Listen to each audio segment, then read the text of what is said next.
See you guys in Japan พวกเขากำลังจะเดินทางไปประเทศญี่ปุ่น You're on our way to Japan guys ติดตามเลยมันใครอยากติดตามเบิ่งทริป Japan ว่าใส่เงินอหย่างขนาดแล้วสิพาไปเบิ่ง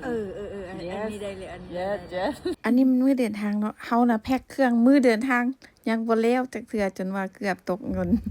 เกือบตกเงินแล้วดีแต่เงินดีเลยเนาะใกล้สิฮอดโมงแล้วก็รถมารับแล้วก็บอกรถโซเฟอร์เร่งให้แน่ในที่สุดก็ไปฮอดเนาะเช็คอินแล้วก็ไปหาทินลำพรถึงเดินทางนำกันทินลำพรมาถ่ายตั้งแต่6โมงแลงเข้ามาฮอดประมาณ8โมง ซึ่งไฟลท์ของเขาเนี่ยมันประมาณ7โมงแต่ว่าถ้ามันดีเลยวันหนึ่ง8โมงแล้วก็เป็น8โมงครึ่งแล้วก็เป็นจนว่า9โมงนี่ถ่ายวิดีโออยู่ประตูจีนก็ยอกเนาะว่าถ่ายค่อยนี้เพิ่นว่า พวกเขาทานขี่ยนต์จะเบิ่งคลิปเลยทุกคน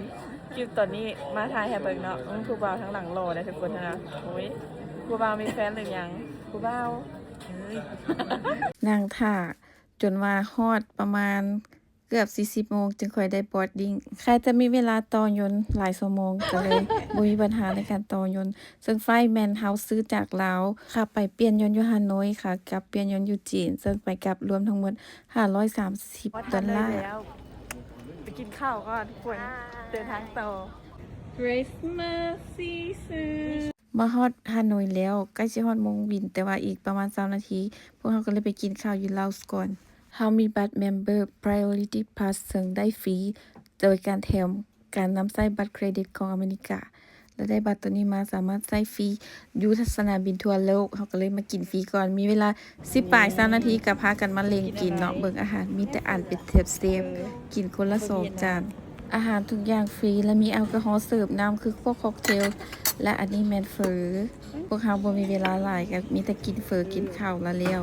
บ่ทันได้กินแอลกอฮอล์ซ้ำเฮาไปเข้าลาวอยู่สนามบินหลายๆบอนทั่วโลกรู้สึกว่ามัก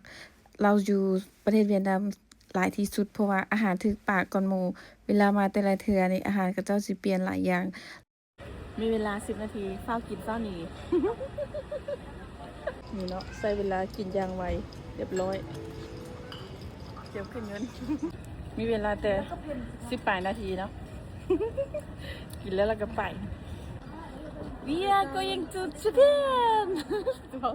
กันหิบกินหิบย่างหิบแล่นลงมาย่านขับขึ้นยนต์ปะแต่กันยังมีคนข้างอยู่หันบักหลายๆเกือบติดคอตายกับพวกปานนั้น แล้วก็ได้ขึ้นยนต์เนาะเดินทางมาหลังจาก5ชั่วโมงเขาก็